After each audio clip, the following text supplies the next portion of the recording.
Sí, ya estamos.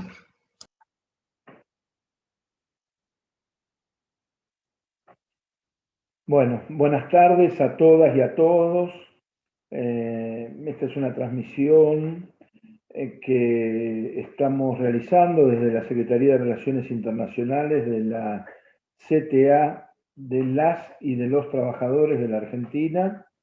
Y hoy tenemos el placer de haber convocado a Estela Lugo, que es jefa de la misión diplomática en Venezuela, embajadora en ejercicio en nuestro país, en la Argentina, y Oscar Laborde, presidente del Parlasur, porque nos parece de sumo interés ver la situación de Venezuela, escuchar lo que está sucediendo en Venezuela después de tan fuertes embates que ha recibido nuestra república hermana y nuestro pueblo hermano por parte, sin ninguna duda, de las corporaciones, del Departamento de Estado, intentando generar condiciones que le permitan avanzar en un golpe de Estado concretamente, y también teniendo en carpeta el tema de la intervención. Los pueblos de Latinoamérica, los gobiernos progresistas, los trabajadores y las trabajadoras, alzamos la voz para impedir la intervención de Venezuela, para impedir la injerencia extranjera en Venezuela, la invasión militar en Venezuela.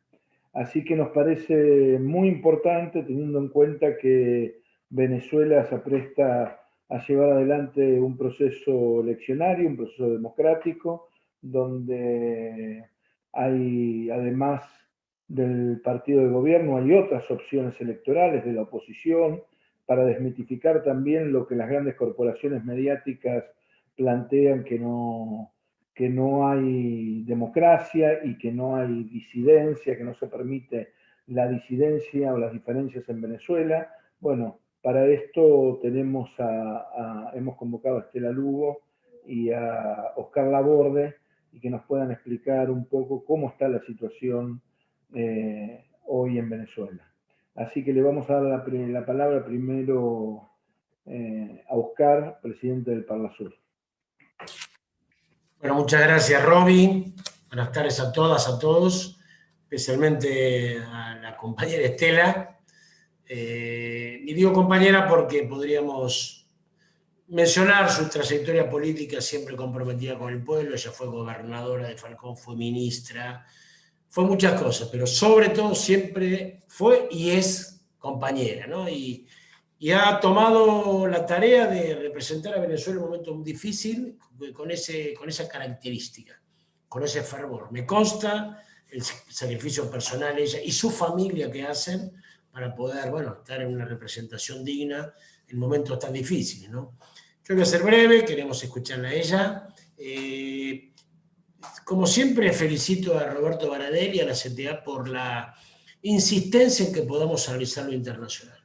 Es absolutamente imposible, compañeros, intentar producir cambios en nuestro país si no sabemos lo que sucede alrededor, lo que sucede en el mundo, ¿no? Eso es una tentación que la derecha a veces logra hacernos caer. Ellos permanentemente comprenden el mundo tal cual como es y actúan en él, el imperio, y nosotros, bueno, pareciera que tenemos que ensimismarnos en la realidad local. Entonces esa idea de permanentemente llamar, como hace la Secretaría Internacional, como hace la CTA, a que miremos el mundo y que tratemos de comprenderlo, sobre todo para ver en cuánto nos afecta, cómo podemos aprovechar lo positivo de lo que sucede en nuestra región y cómo debemos cuidarnos de lo negativo que hace el imperio en la región, porque es de matriz, ¿no? Nosotros, este es un momento muy particular, vivimos ese momento único, del 2000 en adelante, del 2000 al 2015, sobre todo ese cenit que hubo, decirle no al ALCA. Eso fue un momento extraordinario para nuestra región, sobre todo porque se probó que era muy virtuosa la integración regional y la unidad de los pueblos. Lo principal que se demostró es que valía la pena que los movimientos populares llegaran al gobierno y valía la pena que esos movimientos populares articularan, porque la gente vivió mejor, los países prosperaron y los pueblos fueron más felices. Eso fue la prueba. Ahí estuvo claramente la marca, cómo un obrero pudo hacer el mejor gobierno de Brasil, y cómo un indio, ¿no?, tan desprestigiado en esa Bolivia blanca de élite, pudo llevar a Bolivia a un lugar de destaque, ¿no? Como un militante de los 70, como Néstor, pudo llevar adelante un país y sobre todo llevar adelante una integración. Pero el enemigo aprende rápidamente de sus golpes. Tal vez lo haga más rápido que el movimiento popular. Comprende cuando lo que está sucediendo lo puede afectar. Y rápidamente preparó la contraofensiva. Una contraofensiva que lamentablemente los argentinos tenemos que reconocer que tuvo su aceleración cuando perdimos con Macri. Claro, perdimos con Macri, destituyeron a Dilma, cayó Lula y avanzó la contraofensiva. Pero lo que decían que iba a ser una cosa irreversible, imposible de detener durante años, no fue así, porque no hubo un cambio de época. Hubo una época virtuosa del 2000 al 2015, pero no hubo un cambio de época en el 2015, ni luego, porque los pueblos no lo permitieron. Estos no son los 90, donde las propuestas neoliberales ganaban y eran reelectas. No, esto es otra cosa. Y la resistencia de los pueblos hizo que ahora estemos volviendo a pensar cómo nos reagrupamos. Y en esos 4 años, compañeros, cada uno hizo lo que pudo. ¿No? Digamos, nosotros nos reagrupamos, cada uno resistió como pudo, y Venezuela aguantó. ¿No? Porque, claro, era posible pensar que Venezuela, junto con Brasil, junto con Argentina, junto con Ecuador, junto con los demás países, bueno, tuviera viento a favor. Pero el gran valor del gobierno y del pueblo de Venezuela fue aguantar, porque ahí nadie podía ayudar mucho a nadie. Estábamos ensimismados cada uno en su lucha, en su resistencia, en nuestra reorganización, y Venezuela aguantó. Y era difícil creer, con el cariño que le tenemos a los venezolanos y el respeto que tenemos del proceso bolivariano, que aguantaran semejante ausencia de aliados por un lado y un enemigo, el imperio, que fue cruel en el bloqueo. Un bloqueo, ya no lo va a aplicar Estela, igual o peor que el de Cuba, mucho menos conocido ese bloqueo. Entonces se juzga lo que sucede en Venezuela sin considerar lo principal, que es la causa de lo que sucede en Venezuela, que tiene que ver con el bloqueo. Entonces Venezuela aguantó como pudo y aguantó bien. Bueno, nosotros nos reagrupamos, el MAS volvió en Bolivia, en Ecuador están haciendo una cantidad de esfuerzo, de unidad para poder ganar en febrero, y los pueblos lucharon. Porque si hay algo que caracteriza este momento, no es el avance de la derecha, ni siquiera es el ascenso ahora de algunos procesos populares. Lo distintivo de la época es la lucha de los pueblos contra las consecuencias de los modelos neoliberales. Eso es la constante. En Chile, que han logrado en esa lucha empezar a transformar una constitución que tardó 40 años en poder pensarse ser cambiada. En Perú, donde no solamente se resiste un golpe parlamentario, sino que ahora se pide el cambio de constitución. En Colombia, en Brasil, en Guatemala, compañero, hay una sublevación juvenil, está apareciendo una camada nueva, incluso no contaminada con los partidos tradicionales, pero tampoco contaminada con algunos vicios de la izquierda. Y nosotros debemos ser más autocríticos. Esa es la juventud que está empujando y está produciendo transformaciones en nuestra región. Esa es la constante. Así que nosotros estamos admirados por lo que ha hecho el pueblo de Venezuela llegar a este momento. Parecía difícil pasar ese río tumultuoso, ese río, digamos, complicado, de aguas turbulentas, y llegó.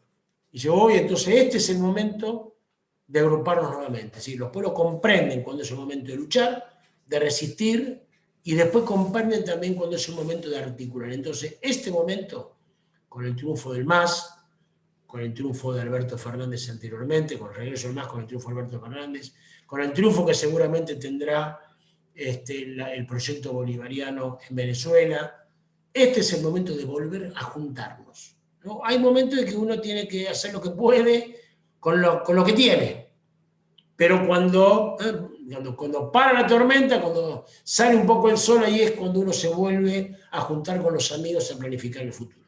Y esto es lo que estamos haciendo, y esto es por eso que estamos contentos acá de tener Estela, porque entiendo, vivo esto como ese momento.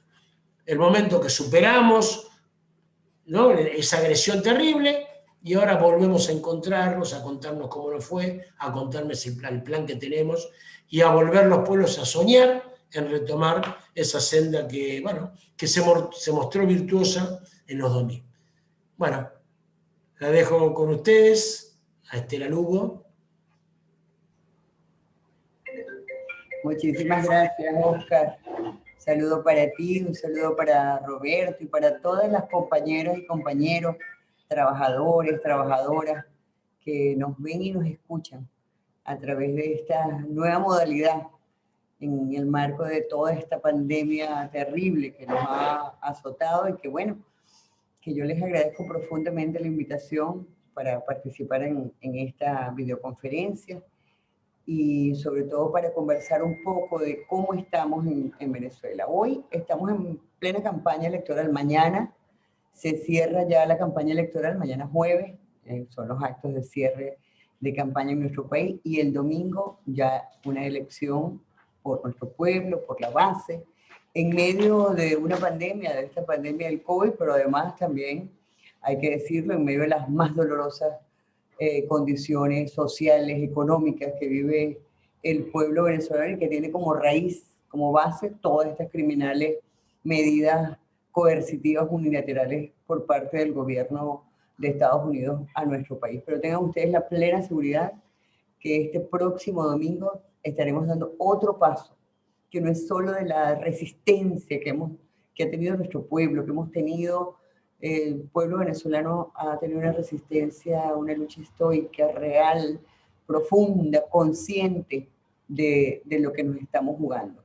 Y estoy convencida, ayer decía el presidente Nicolás Maduro en una locución, que un reto que le hizo la oposición, digo, bueno, yo acepto el reto, y este domingo 6 de diciembre vamos a retomar las sendas de la institucionalidad, que fue la que se perdió lamentablemente con la elección del 2015, con la elección de la mayoría en la Asamblea Nacional de la oposición. Esta es la campaña número 25 que se han hecho en los últimos 20 años en nuestro país. Nuestro país con un talante profundamente democrático, nuestro pueblo participando activamente, y además realizada por un poder autónomo, como es el Consejo Nacional Electoral. Y estos días recientes, con las elecciones de Estados Unidos, incluso le dimos más valor al sistema nacional electoral que tenemos en Venezuela, por la rapidez, por la pulcritud, por la posibilidad de hacer auditoría en vivo y posterior también, que fue avalada además por el Centro Carter, que nadie podrá creer que es un aliado del presidente Nicolás Maduro, o que el Centro Carter es chavista. Un proceso electoral automatizado, eficiente, y de verdad considerado como uno de los mejores del país. Perdónenme quizás la pretensión, ¿no? Pero si me lo permiten, yo quisiera hacer un recuento rápidamente del histórico de Venezuela, porque esto es consecuencia del ataque sistemático, permanente, constante, que el gobierno de Estados Unidos le ha hecho a la revolución. Ustedes y que nosotros hemos tenido en el presidente Nicolás Maduro un presidente con mucha fortaleza, y que ha resistido los más duros embates. Yo siempre digo que él ha podido quizás renunciar, como pasó recientemente en Perú, que en pocos días renunciaron 2. Él ha podido renunciar y, bueno, de repente negociar su vida y la de su familia y entregar Venezuela, pero no lo ha hecho ni lo hará. Ni lo hará aún a riesgo de su vida, que lo han amenazado, que le han puesto precio a su cabeza, y ahí está el presidente Nicolás Maduro junto con el pueblo venezolano resistiendo ciertamente estos embates. Como ustedes saben, el 4 de febrero, pues todos conocimos a Hugo Rafael Chávez Frías cuando se alzó contra el gobierno de Carlos Andrés Pérez, aquel 4 de febrero, con aquel por ahora tan contundente que le llegó al alma del pueblo venezolano y que representó en esos momentos aciagos en la República, donde el presidente era de Acción Democrática, como una luz al final del túnel. Fue como el respiro para el pueblo venezolano. Luego fue preso 2 años, sale de la cárcel en hombros del pueblo venezolano, recorre el país y forma un movimiento político, gana las elecciones el 6 de diciembre del 98 con la promesa de un referéndum consultivo y de cambiar la constitución, que era desde el 61. Efectivamente el pueblo, se le hace la consulta al pueblo venezolano, el pueblo venezolano dice que sí, que quiere cambiar la constitución, se eligen los constituyentes y luego de 6 meses de debate permanente con el pueblo, en la calle, en todas esas discusiones que nuestra Constitución establece que son vinculantes, pues el pueblo venezolano conoció y conoce hoy, cosa que no pasaba con la Constitución del 61, la novísima Constitución del 99, y la aprueba con más del 80% le ha dicho que sí pues a la Constitución de la República Bolivariana de Venezuela.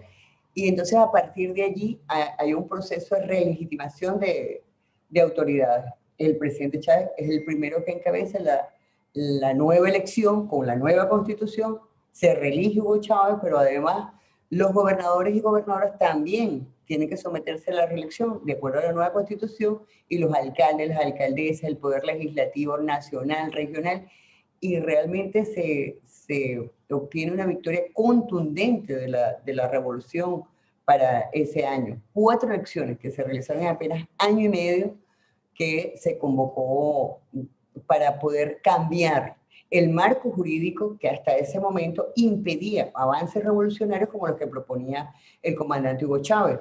Aparte de eso, el presidente empieza a hacer una revisión, crea unos instrumentos legales para regularizar la participación del Estado en las sociedades que tenía con transnacionales. Por supuesto, eso no le gustó al imperio norteamericano y es allí donde arremeten contra el presidente, dan el golpe de Estado en el 2002, 2 días después el pueblo vuelve a poner Hugo Chávez en Miraflores, pero no bastó con eso, sino que además siguieron un paro petrolero terrible que le ha hecho daño y que le hizo, y aún esos daños permanecen en nuestra industria petrolera, que bueno, trataron de desestabilizar toda la economía. Y fue una pérdida importante en ese momento, estamos hablando de 2002-2003, de aproximadamente 14.000 millones de dólares. El Producto Interno Bruto, que venía subiendo, cayó a menos 8%, luego subió. Estamos hablando de casi una caída del 16.7% del Producto Interno Bruto en el país. 460.000 puestos de trabajo que se perdieron en esa época, y el desempleo aumentó vertiginosamente hasta llegar a un casi 16%. Luego ya en el 2008 se retomó la senda y bajó hasta un 6%. Pero PDVSA, el daño superó los 18.000 millones de dólares. Y quiero destacar esto, que es que el control, la parte técnica de la industria petrolera venezolana estaba en manos de una empresa privada, Intesa. Y los socios de Intesa son norteamericanos funcionarios del Departamento de Estado. Por supuesto, ellos paralizaron toda la empresa y los daños, repito, persisten hoy en la industria petrolera. Ellos trataron entonces luego de hacerle el referéndum a Chávez y recogieron la firma. Y Chávez fue al referéndum, que no fue un referéndum como lo establecía la novísima Constitución. Eso fue además una propuesta de Chávez, que a la mitad de cada periodo presidencial o de gobernadores o de alcaldes, el pueblo podía recoger la firma y pedir un referéndum, es decir, preguntarle al pueblo si querían que el gobernante de las diferentes instancias, si seguía o no. Eso hizo la derecha venezolana y el pueblo venezolano en ese referéndum, que resultó ser aprobatorio con un 60% para Hugo Chávez. Bueno, ahí vino todo ese, de lo que hablaba Oscar, vino toda esa alianza bolivariana de los pueblos de América, ganó Néstor Kirchner aquí en Argentina, Lula da Silva en Brasil, Evo En Bolivia se derrotó el ALCA en el 2005. Luego elegimos otra vez a Chávez en el 2006. Bueno, vino Michelle Bachelet, Zelaya en Honduras, Daniel Ortega en Nicaragua, Rafael Correa en Ecuador, Cristina Fernández luego aquí en Argentina, en Paraguay, Fernando Lugo. Es decir, se comenzó una época de reivindicación, de alguna manera, de los pueblos. Se crea la CELAC, sin la participación de Estados Unidos ni Canadá. Y bueno, fueron años que por la fuerza de los pueblos se frenaron todas las pretensiones en nuestra América del gobierno norteamericano. Lamentablemente, bueno, luego fallece Kirchner, nuestro comandante Chávez, y bueno, pasa lo que todos ustedes ya saben, pues empieza como una recomposición política en la región y los pueblos efectivamente resistiendo. A partir de el 2014 y a partir de toda esa situación, Estados Unidos ve la oportunidad de poder, el gobierno norteamericano ve la oportunidad de poder asfixiar nuevamente a Venezuela, que la considera un mal ejemplo, nos llaman el eje del mal a Cuba, Nicaragua y Venezuela, y entonces Obama en el 2014 declara a nuestra hermosa Venezuela como una amenaza extraordinaria e inusual para la seguridad de Estados Unidos. Pero a partir de allí, estamos hablando de 300 medidas administrativas, una ley que ha hecho el gobierno estadounidense y 7 decretos u órdenes ejecutivas de medidas coercitivas unilaterales para quebrar el alma del pueblo venezolano. Y es una política pues, de guerra multiforme, cruel, inhumana, que busca asediar, ahogar, asfixiar la economía venezolana y por supuesto afecta profundamente al pueblo venezolano. Ellos han usado siempre, Estados Unidos, luego de la Segunda Guerra Mundial y su posicionamiento como imperio a nivel global, ha usado el asedio como una táctica de guerra no convencional para intentar derrocar a aquellos gobiernos que para ellos son hostiles, que no están alineados con sus intereses hegemónicos. Bueno, en algunos casos ha resultado, en otros, como el caso de Cuba, Venezuela, no lo ha resultado y nosotros seguimos pues resistiendo, el pueblo resistiendo. ¿Pero resistiendo por qué? Porque tenemos una constitución, porque tenemos un marco jurídico, porque el pueblo lo conoce, pero además de eso, porque tenemos una profunda convicción, un talante profundamente democrático. Nuestro país ha perdido, por solo citar un ejemplo, 30.000 millones de dólares al año por la persecución financiera que tiene el gobierno norteamericano contra nuestra industria PDVSA, que es la industria que es el rubro, el primer rubro de ingresos de divisas a nuestro país. Y con eso, el impedimento de comprar alimentos, repuestos, medicinas, etc. Cortó de un tajo el financiamiento del país, impidiendo que el Estado dispusiera de todas las divisas. Todas las cuentas que tenía Venezuela en Estados Unidos, en Unión Europea, todo eso fue bloqueado.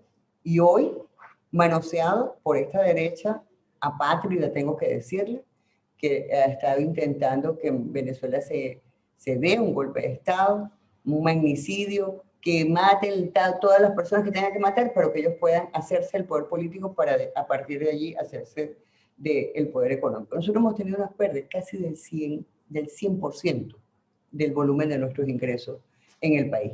Y a pesar de eso, ahí estamos nosotros resistiendo. Y a pesar de eso, el presidente Nicolás Maduro le pidió a la oposición, vamos nosotros a sentarnos, vamos a negociar, vamos a sentarnos a hablar. Hubo negociaciones en República Dominicana. Ya sentados allí, ya a punto de firmar, Julio Borges recibió de forma descarada una llamada de Estados Unidos y le dieron una patada a la mesa de negociación. Y entonces, esa escalada de ataque a nuestro país. El país pasó de ingresos por 56.000 millones de dólares a menos de 400 millones de dólares. Un desplome total de nuestra economía y sin duda un ataque artero a la vida del pueblo venezolano. Bueno, sin embargo, hemos estado allí, llevamos hasta la Corte Penal Internacional por los crímenes de lesa humanidad, porque se ha hecho un estudio y se ha comprobado que por lo menos 40.000 muertes son responsabilidad del bloqueo norteamericano a nuestro país. Se han hecho, por otro lado, Estados Unidos con operaciones jurídicas políticas en los tribunales extranjeros han despojado a Venezuela de los activos, todos los activos que estaban en Estados Unidos, despojados. Se lo quitaron a Venezuela. Prohibir todos nuestros hidrocarburos. Lo último que hizo Trump en los últimos días fue prohibir la comercialización, el intercambio que había de crudo por gasoil. Eso fue lo último que firmó para poder paralizar toda la maquinaria pesada en Venezuela. La confiscación de los recursos, Citgo, monómeros en Colombia, son activos que están superando los 40.000 millones de dólares. Es decir, es una pérdida brutal, pero además lo peor es que ha sido aupada desde la derecha venezolana, desde esa instancia que el pueblo venezolano en el 2015 le dio la mayoría a la oposición venezolana en la Asamblea Nacional, y ellos lamentablemente equivocaron ese poder que le dio el pueblo venezolano y, bueno, lo utilizaron fue para derrotar al presidente Nicolás Maduro, para derrocarlo, para quitarlo. Ahí prometieron, en el discurso del 5 de enero, prometieron sacar a Nicolás Maduro en los 6 meses. Y ellos mismos se enredaron, porque ellos no sabían, querían la renuncia, Maduro vete ya, hacerle un referéndum, declararlo inhabilitado mentalmente. Es decir, buscaron las 1001 vías ilegales por demás, desconocieron todos los demás instancias, instituciones, poderes, el poder ejecutivo desconocido totalmente, y a pesar de todas las peticiones que la OMC, que el Vaticano, que hacía para que, bueno, dejaran el asedio a nuestro país, ahí estaban ellos profundizando cada vez más la pandemia y la guerra contra Venezuela, y pidiendo además una intervención militar. Yo creo que nunca en la historia del mundo se ha visto a gente como esta pidiendo una intervención militar y que mueran todos los que tengan que morir con tal de ellos hacerse del poder político, que no lo pueden hacer a través de los votos, lamentablemente. Y por último, pues asaltando buques. Estados Unidos, compramos insumos para el país y cual pirata rastrero asaltan los buques y quitan la mercancía pagada integralmente por Venezuela. Es decir, es cerrarle todo el paso, que no entren buques, que no salgan buques, que no podamos comercializar, que no nos entre dinero, que se mueran los venezolanos con tal de ellos lograr derrocar un gobierno que fue electo mayoritariamente por el pueblo venezolano. Un gobierno que, según lo establece nuestra Constitución, gana, y así lo dijo el CNE, gana de forma limpia, pero que no lo acepta esta oposición. Y cuando hablo de la oposición me refiero básicamente al G4, a Acción Democrática, Voluntad Popular, Primero Justicia, porque la otra oposición es la que está participando hoy en las elecciones, o el domingo, participando en las elecciones. Estamos hablando que están participando 108 partidos, de los cuales 98 partidos son partidos de oposición. De aquí estamos hablando que se van a elegir 277 diputados y diputadas, 3 de representación indígena, 130 diputados nominales y una lista regional de 96 y una lista nacional de 46 diputados y diputadas. 108 partidos que están participando en la elección del próximo 6 de diciembre, el domingo. 98 son de oposición. Para que más o menos tengamos una idea de lo que significa solo este grupo denominado G4, que es el que ha pedido magnicidio, intervención militar, el bloqueo, las sanciones, pero que además se ha hecho de las cuentas públicas del Estado para desfalcarlas. Y es público, notorio, comunicacional, como esta gente se ha enriquecido con los recursos del Estado, mellando aún más los intereses de nuestro pueblo venezolano. Bueno, todo esto sin duda, todo este desequilibrio macroeconómico que estamos viviendo en el país, producto de estas medidas coercitivas unilaterales, pero en el marco de todo eso y de la pandemia del COVID, nosotros vamos a tener las elecciones este próximo 6 de diciembre, el pueblo está en la calle, el pueblo está, tiene la ilusión de que se termine esta guerra multiforme que le están haciendo a nuestro país. Cuando el presidente Nicolás Maduro, en la época cuando la oposición venezolana asesinaba públicamente personas por parecer chavistas, le echaban combustible y las encendían. Ustedes deben haberlo visto a través de los medios de comunicación. Ponían guayas de poste a poste para que el motorizado que pasara, sea quien fuere, fuera degollado. Y ahí el presidente Nicolás Maduro llama a una Asamblea Nacional Constituyente, se elige la constituyente y paró esa locura que tuvo la oposición en Venezuela. El pueblo venezolano tiene la fe y tiene la esperanza de que a partir de este 6 de diciembre pare esta locura de agredir a Venezuela, y con ello, por supuesto, quien más sufre es nuestro pueblo. ¿Cuál será la respuesta del pueblo venezolano este domingo, que ha sido testigo y víctima de las consecuencias de esta guerra económica? Pues será, sin ninguna duda, pues derrotar a estos pseudo dirigentes que impulsaron esta agenda destituyente terrible, de fractura institucional a nuestro país, de socavamiento además de todas las conquistas sociales que venía avanzando la revolución, y además todas estas acciones de desestabilización. Estados Unidos financiando un ingente financiamiento para todas las operaciones, la operación Gedeón, que desde Colombia se prestaron, desde el gobierno colombiano se prestó para que entraran mercenarios al país para asesinar dirigentes, ministros, a los más cercanos. Ustedes han visto lo que ellos comenzaron diciendo, que eran unas sanciones solo para Nicolás y su entorno, sus ministros. Hoy el pueblo venezolano está muy claro que son sanciones para que sufra el pueblo todo. Nosotros, sin ninguna duda, la Asamblea Nacional que se eligió en el 2015 se creyó un Estado paralelo.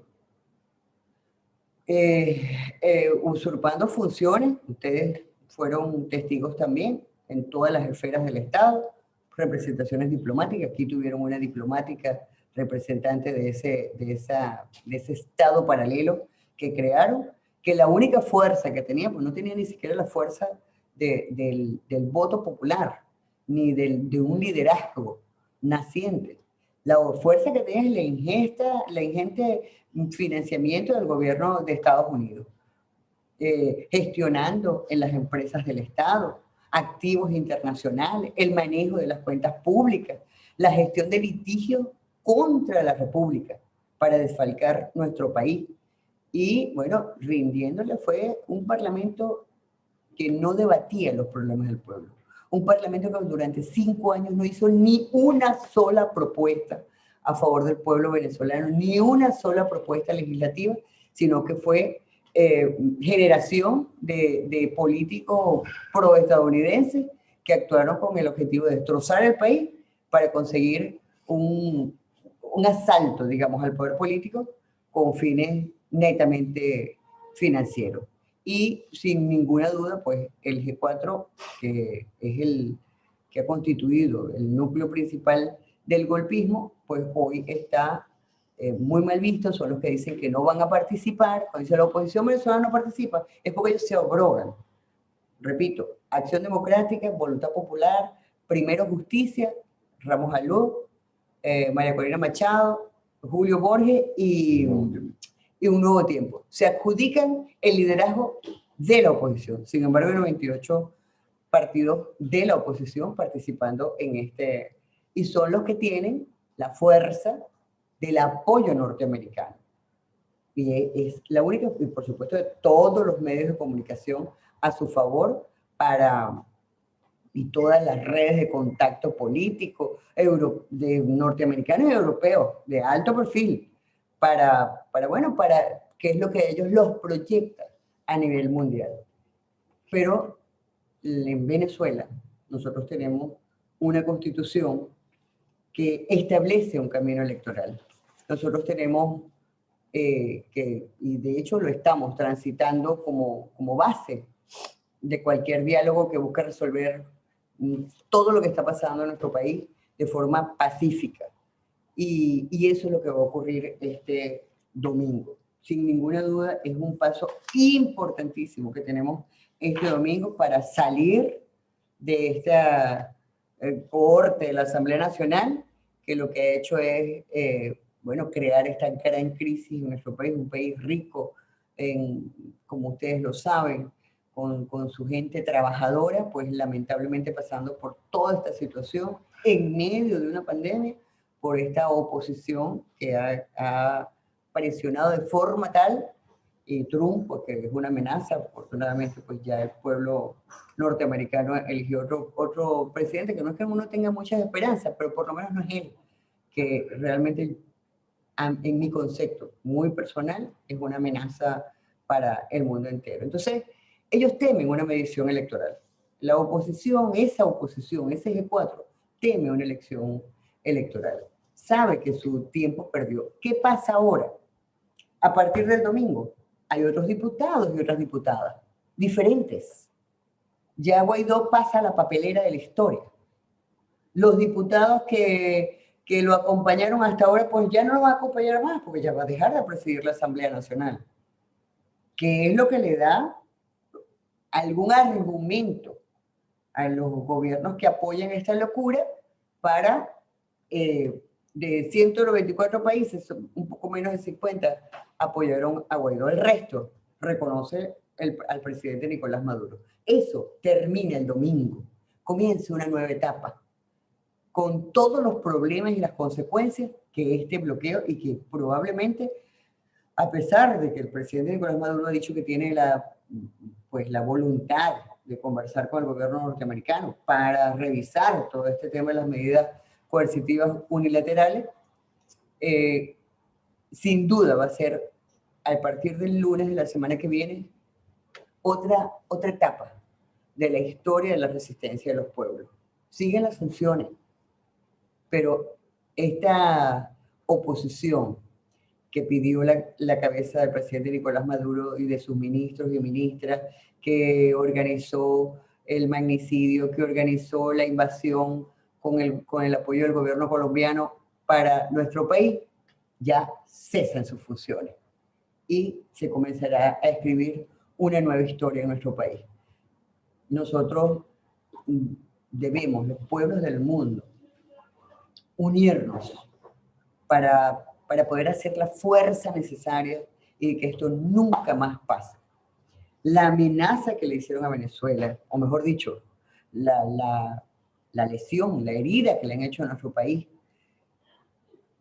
Hay un dicho que dice: cuando veas las bardas de tu vecino arder, pon las tuyas en remojo.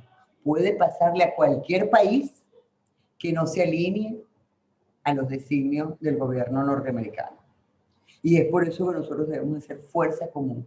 Como lo decían ustedes, ahí está la minga colombiana, están los movimientos en Perú, están los movimientos en Chile, están los movimientos de los pueblos, la fuerza de los pueblos en toda nuestra región, y allí es donde nosotros debemos apuntar.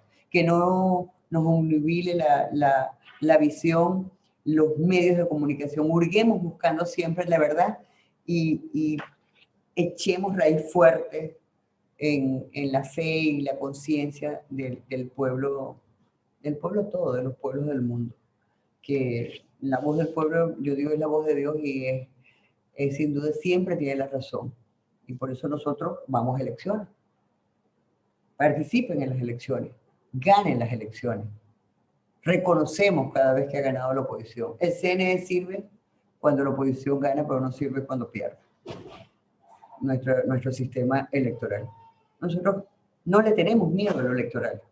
Nosotros somos, como bien lo dijo el compañero Oscar Laborde, somos dirigentes de base, que venimos de ahí, del pueblo, de las mujeres que luchamos por nuestras reivindicaciones laborales, pero que también luchamos por la vida libre de violencia, de ese pueblo que ha venido emergiendo, que ha sido consciente, y que a partir de la revolución bolivariana en nuestro país, sin duda alguna, tiene aún más herramientas para la lucha. Gracias, compañeros y compañeras. Tengan la plena seguridad que este domingo se escribe una nueva página de la historia para empezar a disminuir el sufrimiento que tiene nuestro pueblo venezolano.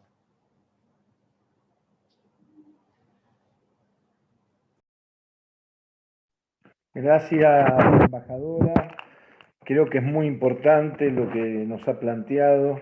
Acá las corporaciones mediáticas se han alineado también no solamente en Argentina, sino en toda Latinoamérica, defendiendo sus propios intereses.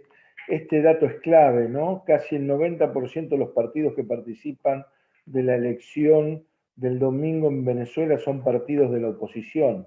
Es clave. Acá intentan mostrar todo lo contrario, ¿no? Que hay uniformidad, que no hay disidencia, que no hay posibilidad de plantear ideas diferentes a la del gobierno venezolano. Así que creo que esto es un dato clave, fundamental, lo mismo que el desprestigio de aquellos que hoy no participan de las elecciones, que han sido instrumento, en nuestro país lo llamamos cipayos, instrumentos del imperio para, lamentablemente, para hacerle daño al pueblo venezolano, porque no es solamente que era una confrontación con el gobierno de Venezuela, el pueblo venezolano intentaron de todo, la invasión, la intervención militar, la guerra civil, la guerra entre pueblos, generar conflicto en la frontera con Colombia, concretamente, que se establezca,